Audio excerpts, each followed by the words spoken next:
How's everybody's Father's Day weekend? Abby, how'd it go this weekend? Mine was pretty good. I mean, despite the fact that it was a literal monsoon this weekend, I somehow narrowly avoided the actual rain and got to have a little bit of fun on the Beltline on Saturday. So I run this Facebook group for women in Atlanta for people who want to go out and do some fun stuff. And I organized something on Saturday, which was supposed to just be like a hot girl walk. So I'm like, what's something cute, fun, and free that we can do out on a Beltline weekend on a Saturday? And so I was like, let's just meet at this coffee shop that I've been wanting to go to for a while, and then we'll just go for a little walkie walk. This thing exploded into like one of the most fun Saturdays ever because the guy who runs the coffee shop that I had us meet at is like a huge P1. Oh, get out of here. I don't know if you've heard of the new Fourth Hotel on the Beltline. It's like this very cool, like it's upscale, but it's very modern. It's not like a Ritz-Carlton or anything, but it's like a cool boutique hotel on the Beltline. And this guy named Devin saw me post on my social media saying like, hey, we're going to meet at the coffee shop at the Fourth Hotel. We're going to grab some coffee and then we're going to go for a little walk. Well, he's like, hey, I like love the show. Do you guys want like a little tour of the hotel? And I was like, yeah, this is like a beautiful hotel. It has a beautiful rooftop and some cool restaurants. All these places I've been wanting to check out. And I was like, this is so cool. We like the VIP treatment. Well, Devin, not only does he take us on a whole VIP tour of the hotel, he set up a private brunch for us at their steakhouse, El Premio, which is a place I've been wanting to go to for a while. My brother went before me, and I was like, I've been wanting to go because it's like the cool place where all the foodies are going to.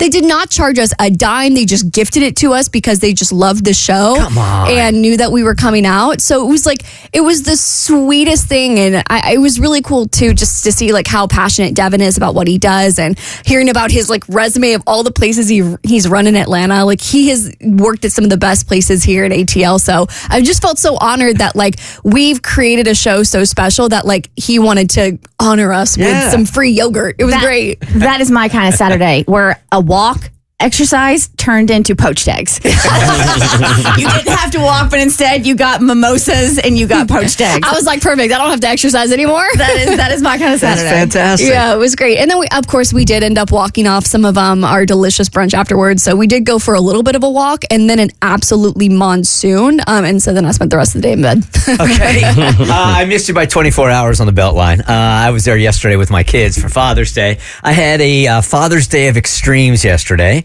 As I was going to the gym, I got into yet another fender bender. Oh, wow. Yeah, I pulled into the parking deck too sharp. Totally and completely my fault. And speaking of P1s, I ended up hitting a P1. No. Yep. So, my car is limping along right now on the left side. His took way more damage than mine. I jammed my wrist. It's not working real well. Dude, how fast were you coming in? I don't know. That's the thing, man. I mean, it like for me came out of nowhere. Like when it happened, I was like, "What? What just happened? What? So I don't know. I don't know. Just the way I guess maybe I was steering to the left, and just the way the impact hit, it just jammed my wrist back. I don't know. He's fine. His car not so much. So my insurance will be getting a call from me later on today. That's how the day started. And then, the kids took me to the Beltline yesterday, and it was a really great day just hanging out with them. I said, these are the two things that I want on our day today at the Beltline, and it was their suggestion to go there. I said, okay, Hollis, you can't be on your phone today. And Hayden, you're not allowed to talk about pop culture. So it really made us focus on each other, and it was really, really awesome. And then the end of the day ended up being really, really beautiful. Hollis has been rehearsing a Father's Day song for me on his guitar. So like late at night, he's like, I've got a Father's Day song I'd like to play to you. And I'm like, are you being serious right now? Because I've heard him strum a little bit downstairs, but I didn't know he was any good. So yeah, he comes up and he plays a James Blunt song called Monsters, which is about a dad and his father. Unfortunately, the dad in this case is dying, but it's just like, hey, I'm not your son anymore. It's a man-to-man saying goodbye. It was really, really touching. Aww, so he's holding a little like concert for me in the kitchen yesterday, and I'm like, you're going to make me cry on Father's Day. This is going to happen, but it was a great day. How about you? It was a good weekend. I really spent most of it trying to get some rest. I haven't been able to sleep a lot lately, so I was trying to catch up on rest. I did a little bit of work, went out and hung out with friends on Saturday, celebrated the dudes that are fathers in my life. My actual dad went to Vegas, apparently, and said he wanted to be away from the family. He wanted to be with his friends. You get to an age where that's what you want. You don't want that togetherness. You want separate. He wanted togetherness, just not with the family. And no, I understand it. I mean, he deserved it. So that was really it. Other than that, hung out with my lady. Didn't really do too much. Mine weekend was it's a bittersweet weekend, and anybody who those weekends when it's a Father's Day or a Mother's Day and you no longer have that parent, it can be difficult. But we made the most of the weekend. Jimmy and I gave Bart his entire Saturday to himself. We went to the Georgia Safari Conservation Park in Madison. Ooh. Yes, there is actually you can go on a safari in Madison, Georgia. What? Yeah. First of all, where's Madison? So you go south and then you take 20. I wasn't driving. Conyers, like way past Conyers and all that? No, it's an hour away. It's like a little over an hour away. So we went to downtown Madison, which was adorable. Went to this place called Betty Jean's and had like a brunch/lunch, and then went to this conservation park and saw zebras and the giraffes. Rhinoceros. There's rhinoceroses. What? Yeah.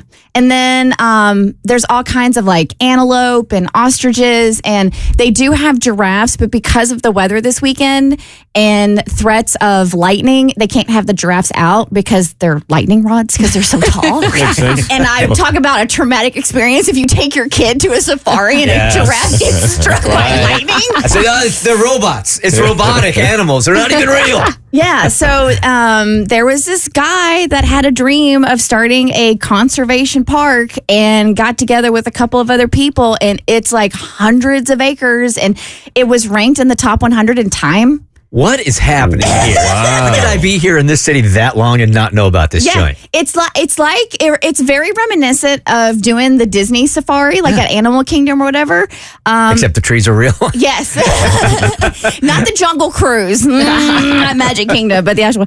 No, it was really cool. And then afterwards, they have like this little shelter area where you go and you hang out, and they bring an animal out, so you can they can do a little more education, and the kids freaking loved it. Yeah, no doubt. Absolutely loved it. So we did that for a majority of the day Saturday. 10 out of 10 recommend. We had the best time. And then Sunday on Father's Day. Father's Day was pretty chill.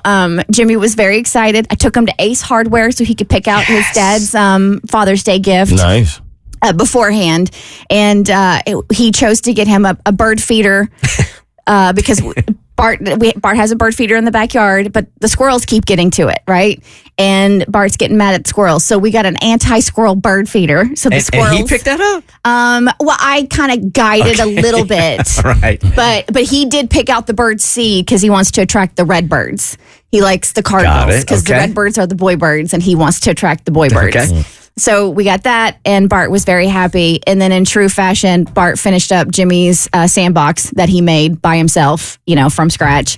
And so all the kids came over and played in the sandbox. And then we got his favorite food, which is wings from Wing Factory. So there you have it. He's a simple man. The Bert Show.